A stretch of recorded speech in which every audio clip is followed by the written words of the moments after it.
Welcome to the Commercial Real Estate Podcast powered by First National. I'm Aaron Cameron. With me, of course, Adam Pwadek. Recording here live at the Vancouver Real Estate Forum.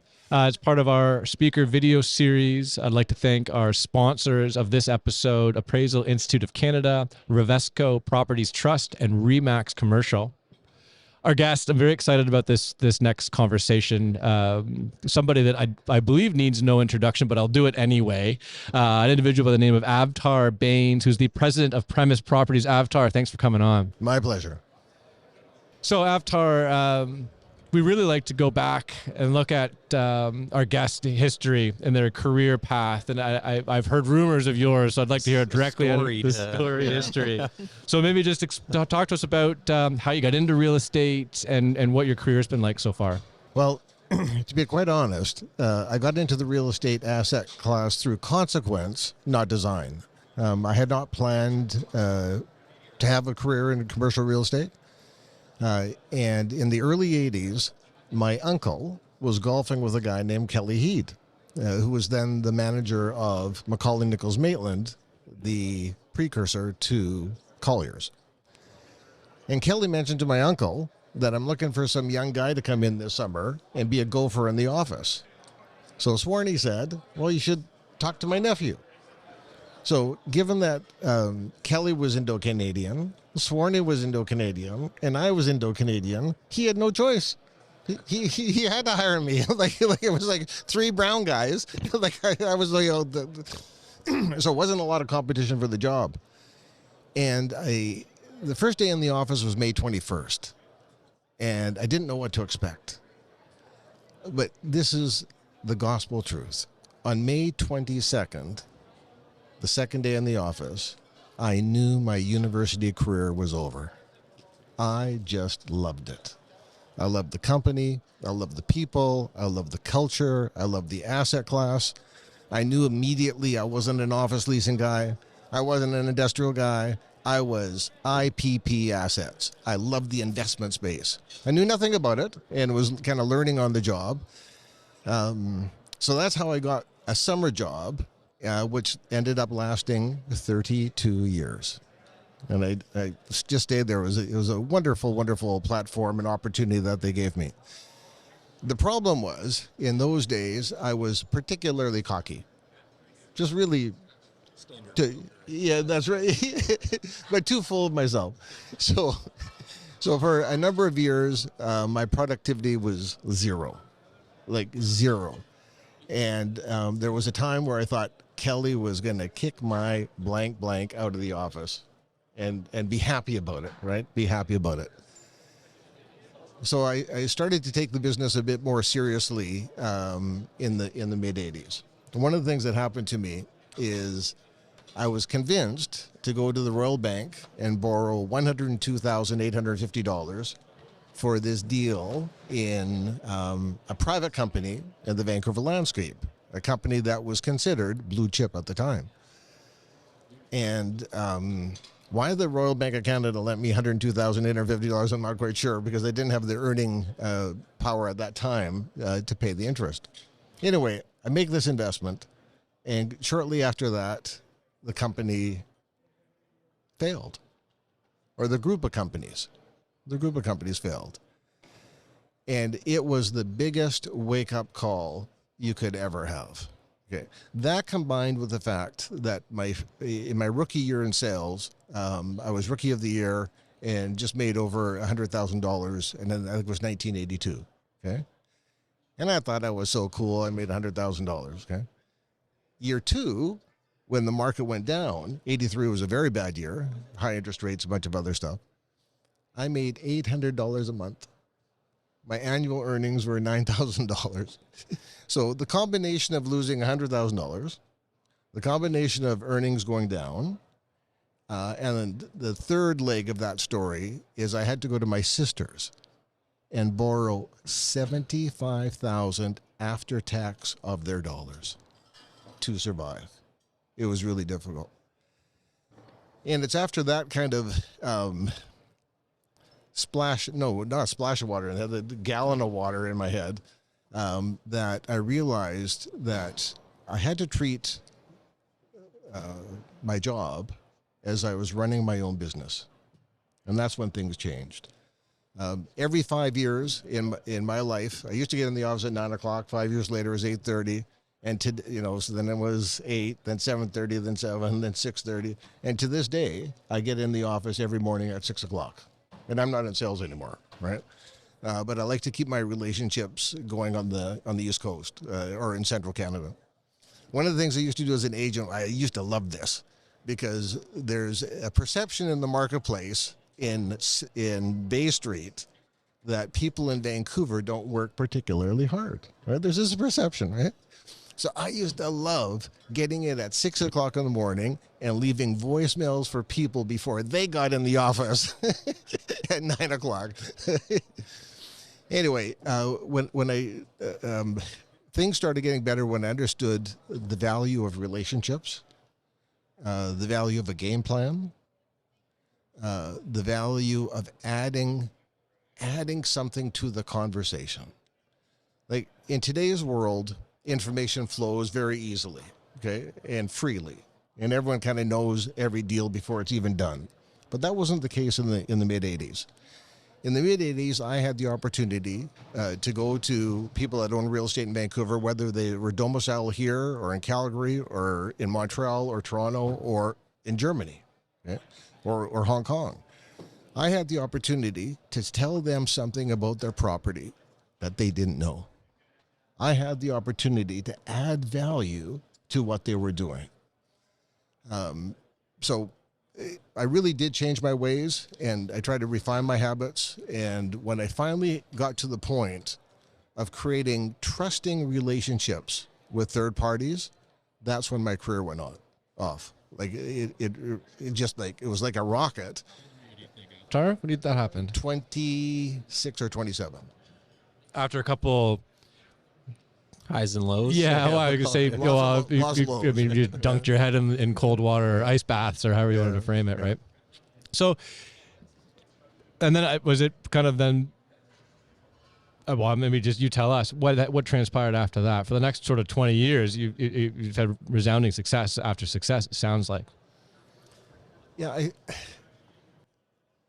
if I asked both of you guys to go to a secondhand car lot right now and buy a secondhand car, and I think the first thing that you would say to yourself when you got on the car lot is, I'm not going to let this guy screw me, right? So the thing in sales is you have to have the counterparty believe that you are there for their best interests, not your own, okay? And that's hard to do. You have to create a trusting relationship to get to that point. But if you give the proper service over time, you can create that relationship. And then I kind of became the go-to guy in Vancouver for the investment asset class, in particular. Institutional grade. And we went on a run for over 20 years. The liquidity in Vancouver has always been greater than any other market in Canada.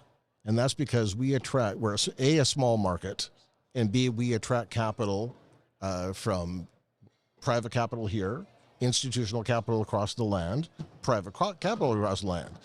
But there's people from Mexico, right? It's very famous that the Germans and the Brits and the people from Hong Kong and China invest in Vancouver. But they don't know is how much investment we get from Mexico, how much investment we get from South America, how much investment we get from other parts of Europe.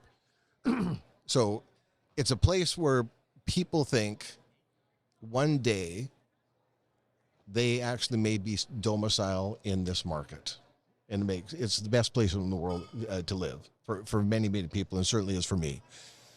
So Vancouver has an attraction that other markets in Canada don't necessarily enjoy. But what's happening in today's market, I rode the wave from private capital to institutional capital. In the 80s, the dominant owners of real estate in Canada were people like Monsieur Campo, Olympia New York, Bramalea, Trizec, Hammerson, Lang. All those entities do not exist today. And I rode the wave in the 90s and the early 2000s, where the best real estate in Canada transitioned from those companies to Ontario hospitals. Cadillac Fairview, which is Ontario Teachers, CPPIB, Quadrille, et cetera, et cetera. So the top 20 pension funds in Canada really became the dominant players in the marketplace.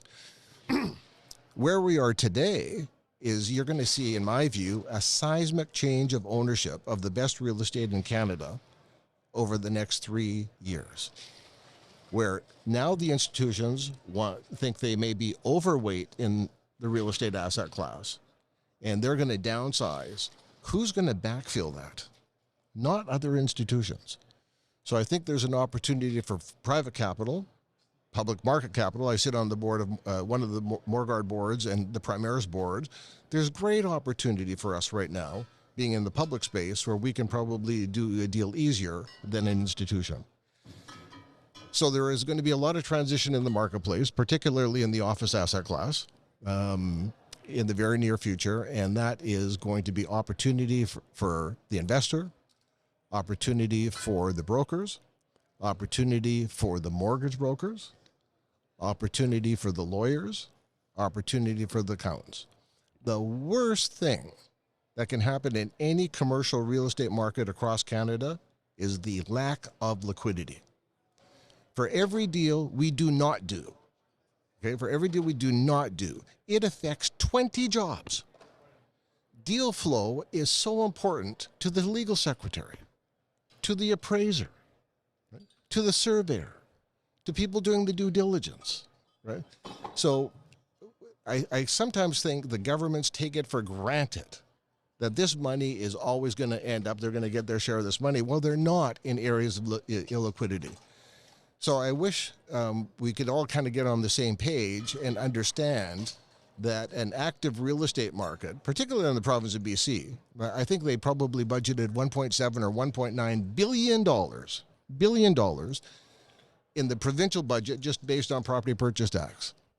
Well, that I don't think is going to happen this year. I don't think that's going to happen. Lack of liquidity. I mean, part of it is just the economics don't add up. Well, well, we have these interviews across the country, and maybe BC's unique, and I suspect that it is. There's a lot of, I mean, the language is dry powder, but you know what I mean, right? It's just a lot of people that are well capitalized having a difficult time finding the right opportunity or the right partner on the other side of the transaction that's willing to proceed. Okay, agreed. But from an institutional lens, the question is, are people prepared to take a write down? If they got a year-end appraisal at X and the market value is Y, will they sell the asset? Right? Yeah. They don't want to take that hit. And we got stuck on that on a deal recently here in Vancouver. Anyway.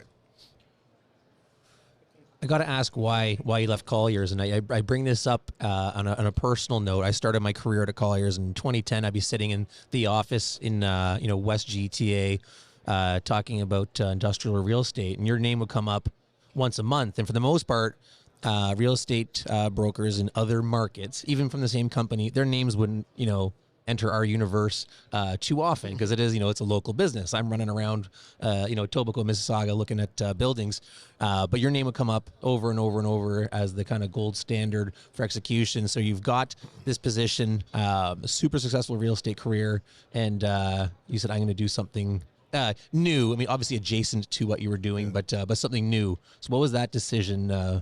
Well, two things. I don't want to be overly modest, but I never thought that of myself. People may have thought I was the gold standard, but I was afraid. I was afraid of not being number one. I was afraid of not or losing market share. So I was always anxious to keep on moving forward. The primary reason I left is brokerage really is a younger man's game, a younger person's game. That's number one. But the real motivating factor is I wanted to dedicate more of my time to build a small, reliable real estate portfolio for my family. Okay, something I was always working on behalf of third parties, 80 hours a week, working for you and everyone else, and I wasn't spending enough time concentrating on building something small, modest for my family, and that's what we've been doing in the last decade. So we're making progress. But it's tough. Real estate is such a capital-intensive asset class. And we don't have the strongest balance sheet in the world, but we don't have a lot of debt. So we try to keep our debt ratios down. The raison d'etre of our company is to build stable, reliable, recurring, and growing cash flow, which we lost our way when the market was on fire. When the market was on fire in the last couple of years during COVID, if you didn't buy it on Monday, it would cost you more on Wednesday. So people did the deal on Monday and maybe even flipped it on Wednesday. And we lost our sense of balance and forgot about the raison d'etre. The original raison d'etre why institutions got into real estate in the first place was based on cash flow, was based on positive leverage. Positive leverage. We can't get positive leverage in Vancouver. There's no way I'm borrowing money at 6.5, 7. I can't get an 8 cap in Vancouver, right? So, yeah, that's right. So that's the reason, and it's a slow process, but it's been productive. We're happy with what we own. For a while there, we migrated taking a small percentage of bigger deals. We did. And they've been successful. We're happy with them. But in the last 5 years, we've changed our model, and we'd rather have 100% of a smaller deal. What was the biggest lesson, or maybe I'll frame it a different way, as you were making that decision to transition your career to something new? What was the biggest fear you had? Oh, I had so many. The biggest fear is that it wouldn't work out. You know, I was leaving all this cash flow. And comfort. And comfort. Yeah, that's right. Yeah. What really helped is my dear friend and partner, Ben Young from Peterson. When he heard I was leaving, he said, look, if you need some space, come up to my office. So Justin and I went first, and then Justin came a year later. Our team is now up to 6 people, okay? And we office in Ben's office up on Alberni Street. And that was great comfort that I wasn't living in a universe or an office where I was just looking at the furniture, right? There were people around, and I was helping them out on their deals, and they were being very kind to me. And we're still there today. It's like 10 years later, we are still proudly associated with the Peterson Group. And I help them out whenever I can. I'm on Ben's board. And we do other things together as well. But again, our focus is we'd rather do a smaller deal 100% moving forward. And that's if, in case I get hit by a bus or something, my family doesn't have to deal with a lot of third parties. Although Ben's not a third party, he's more like a brother to me. But in some of the other deals, it is third parties, and my family would be forced to deal with people they don't know. So, yeah, precisely. Yeah, precisely. So yeah, it was a bit scary, but what I didn't think was going to happen, maybe I shouldn't say this, what I didn't think was going to happen is the market still calls me for brokerage, especially on private treaty deals. So we do around well, in today's market, it's not always the best thing to put your property on the market, because if it doesn't sell for what you want it to, the broker actually gives it back to you worth less than it was when you gave it to him. It's got this mark on it, didn't sell, right? And everyone remembers it. The market knows it. So we've done a number of deals, probably 2 or 3 each year, where people call me and say, look, we want to sell this, but do it on a private treaty basis. And I usually pick 1 or 2 people at a time, and we do a one-on-one negotiation. And that's been successful for people. And I think more brokers, whether at Colliers or CB or Cushman or Avison, are looking at that as a better way to serve the client's best interest, right? It's taken a while to kind of filter through that you don't always have to send an email out to 10,000 people and say, please bid on this. We're you know, kind of hoping that there might be some new foreign capital. No, yeah, precisely. Yeah, exactly. Yeah. I get emails like a 7-Eleven for sale in Texas. Yeah. My purchase probability is so minuscule. Yeah, right. I'm definitely one of those 10,000 person lists that go. Yeah, for sure. So, gaining liquidity in this kind of market and for foreseeable future, you shouldn't rush to it. You got to sit back, understand the asset, understand the market, and come up with a plan that has the best opportunity to be successful for your client. So we're so anxious, and I was in my earlier years, to just call people right away and say, please buy this, without really understanding the asset or having a strategy that is in the best interest of the vendor. Let's talk about premise while we're here, Avtar. What asset classes, predominantly in BC? Like, how are you approaching the market today? As our raison d'etre is based on cash flow, we don't do a lot of developments, although we are building a building for a bank right now, or intending to. We're looking at maybe on the development side doing a self-storage deal, which is new space to us, so we haven't made the decision to go ahead on that quite yet. We are involved in commercial assets in Vancouver, the Valley, Victoria, Kelowna, Manitoba, one in Manitoba, and we have a platform in Toronto called Lightpoint Platforms, run by Deepak Dewan, which we're very happy with. I think he's up to his 6th or 7th deal in Toronto, and that's with Peterson, Deepak, and myself, right, and Premise. But Deepak was on our team at Colliers between 2010 and 2015, I think, or 2010 and 2014, and we got great two-way trust with each other, or actually three-way trust, because Ben's involved as well. So we're involved in a number of asset classes. We don't rely just on retail, although we did buy retail when everyone is poo-pooing retail, and we're just thrilled we did. You know, the food anchor shopping, it's been it's been fantastic. From RealCan, we purchased their property in Vernon, BC, and Kelowna, BC. We're very happy with those deals. We've been able to kind of get more local management involved and leasing involved and improve the cash flow there.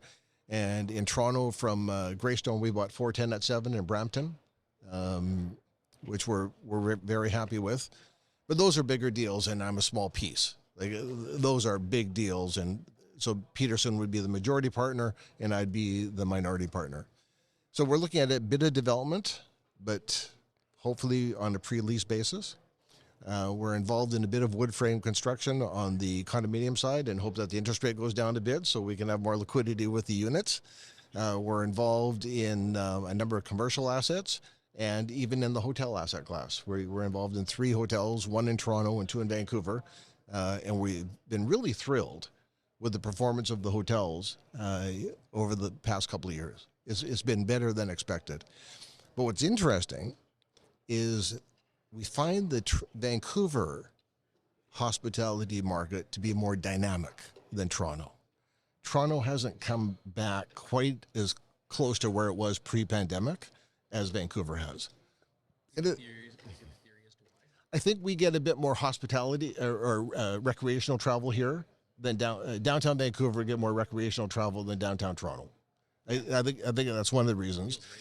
But the other reason is, don't want to name names, but the bigger tenants in Toronto haven't got everyone back in the office yet. We are. I mean, internationally, like globally, one of the last resistors. Yeah. For some reason, it's a very bizarre sort of subculture in Toronto where there's just this, and it probably has to be related to just commute times and infrastructure for public transit and things like that. Like, it does take an hour and a half sometimes to get downtown if you live 30 minutes away, but that has got to be part of it. But I think there's also more to it. It's just part of our psyche. We're just happier working from home on Wednesday afternoon than the rest of the world for some reason. The best thing the city of Toronto or the provincial government, whoever did, I'm not sure, did for me in Ontario in the last decade is to do the train from Pearson in and going out. I never take a cab anymore. And I'm in Toronto once a month, sometimes twice a month. It's just fun. You just go down, you scare 25 minutes, you know you're going to be at the airport. So, I know. Isn't I missed, in the last 30 years, I've missed 2 flights at Pearson because the cab couldn't get there in time. Even leaving well in advance, not a hope. So Yeah. Don't move to Toronto. If you live in Vancouver, don't ever come to Toronto. Well, the direction of immigration that I've seen amongst my social circle would be one direction only. It's Ontarians leaving for Vancouver. I don't know too many that came to Vancouver to live in Toronto. So not to besmirch the city that I live in and love, but yeah, you can see why. well, it's a great city. It's a great.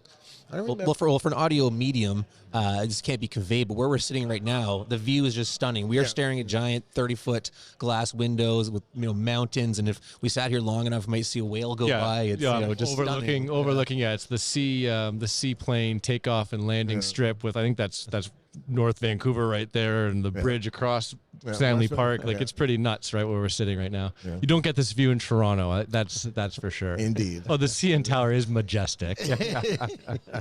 You feel like concrete. Yeah. We digress. Yeah. Can I go? Because I gotta go. Please. So let's just. I gotta ask you. You work on the broker side. You've kind of pivoted to a different aspect of the business, but still on sort of more on the equity side. Where are you seeing the market right now? I mean, it seems to be all over the place. I mean, Adam and I do this quite a bit, travel the country, interviewing lots of different people. We are hearing basically every aspect of the business. It's really busy. There's lots going on. There's nothing going on. We're actively bidding. Our pens are down. Like, people just seem to be confused. There's lots of certainty. There's tons of uncertainty. Like, what are you seeing? What are you thinking? How are you viewing the market today? We would still like to grow in this market. Although, as I mentioned before, we're capital strained. We've got a pretty small balance sheet. Like a deal came up yesterday that we're very, very keen on, and we will likely put an offer in the near term. So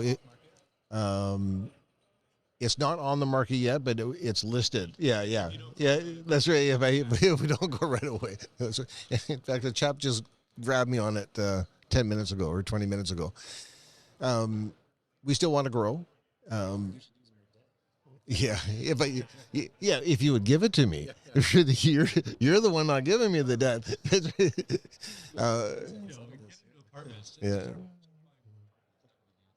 Yeah.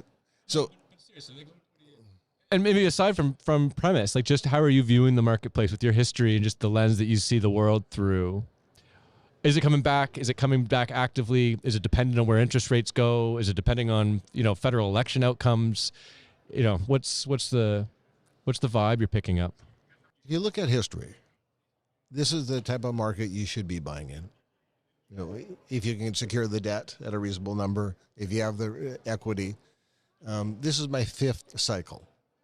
5 cycles. And in 4 of those 5 cycles, I did not have the courage to pull the trigger in a down market. Did not have the courage. And that's right. And we have a bit more courage today, especially for assets that we think we want to own for the long term, particularly for assets where you can take it from a B- to a B+ with a bit of elbow grease, a bit of CapEx, a bit of improvements, and then we would like to tuck it away for the next generation. So I do think there's opportunity in today's market. There's also risk in today's market. So we don't mind taking a risk, but we don't want to take a risk that's over our ski tips and could hurt the balance of the enterprise. So I think that's a real key, is do what you're capable. Yeah. I guess that's just the kind of stage of the career. Yeah. But I'm taking kind of a narrow view on this. If you look at the 40,000 foot level, there may not be a better market in the world to invest in other than Canada. Really. So I expect that the offshore money is going to start flowing in now and much more to come as the year goes on and into next year. We are safe. We are secure. If you look at every corner of the world right now is in turmoil. Okay. So safety means so much, especially to families that have been around for 200 years, 300 years. This afternoon, I've been asked to comment on the Guinness family. Okay? who have investments here. They own British properties, or all the land that you're actually looking at right now, all the way around to where Eagle Ridge is. That enterprise has been around for 265 years, the Guinness family. And Grosvenor, Westminster, has been longer. Okay, so when they look at Canada, when I look at Canada, I go, I need my cash flow today. When they look at Canada, they see something different, right? And I think that kind of capital will be attracted to the Canadian landscape for a long time to come, particularly given what's happening in Asia, what's happening in Eastern Europe, what's happening in Africa. It's a very, very difficult world right now. And I bitch all the time about why would the federal government do this and why would the provincial government do that. That's right, I do.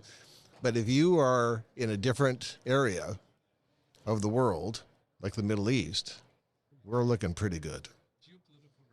Now, environmental risk are two components globally that I think Canada checkmarks pretty high up there, right? It's Scandinavian countries, Australia, and Canada, right? Like it's hard to find other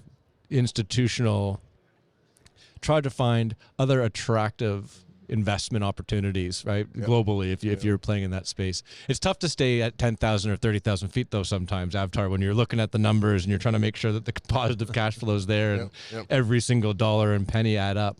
Yeah, I agree, but there are investors in the world that do invest for reasons other than cash flow. It's preserving capital, right? Canada delivers in space. In that category, so I think we're attractive from that perspective. I'm not at that stage where I can just go buy something because I think it's, I'm not there. I need cash flow. So my options are limited, and we want to stay in markets where we have relationships. One of the worst things you can do is go to a market and rely on third parties for everything, and you're not involved, and you don't know them, and you don't have a relationship. That's not a good recipe for taking an asset from here to here, both from a physical perspective, a financing perspective, and a cash flow perspective. That's the key of the business. There's a very famous guy, very, very famous guy in New York City. His name was Harry Hemsley. And there's still the Hemsley Hotel in New York City. And at one time, Mr. Hemsley owned the Empire State Building. And he started in property management or asset management and ended up just having a wild career. His wife was famous, Leona, because she's the one that left $12 million to the cat or the dog or something in her will. And the judge reduced it down to $2 or $3 million, whatever happened. Anyway, in the 50s, maybe the 60s, Mr. Hemsley bought a building in New York City and set a record. And so the business press went to him and said, how can you afford to pay that much money for that building? And his answer was, well, I never lost money making a 10% return. Okay? The raison d'etre of our industry is two words: cash flow. That's the raison d'etre. That's why the institutions got in, because they were getting positive leverage. Okay?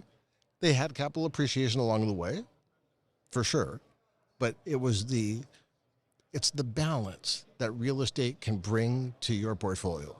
So if we see an asset that is even at a 4 cap, or even a sub 4 cap, but my team says we can move this in a reasonable period of time to a 6, we're interested, right? We're interested.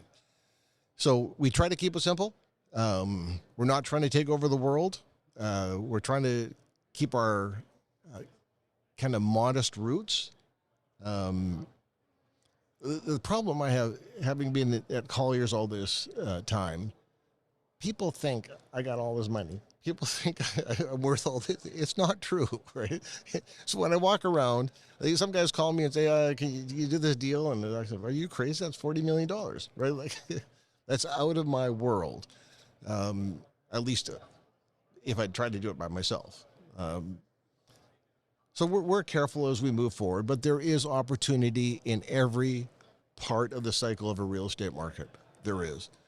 And once the debt markets come back and feel more comfortable with our space, a bit more comfortable with our space, you'll see a liquidity pickup, you'll see deal flow pickup, because the equity is there.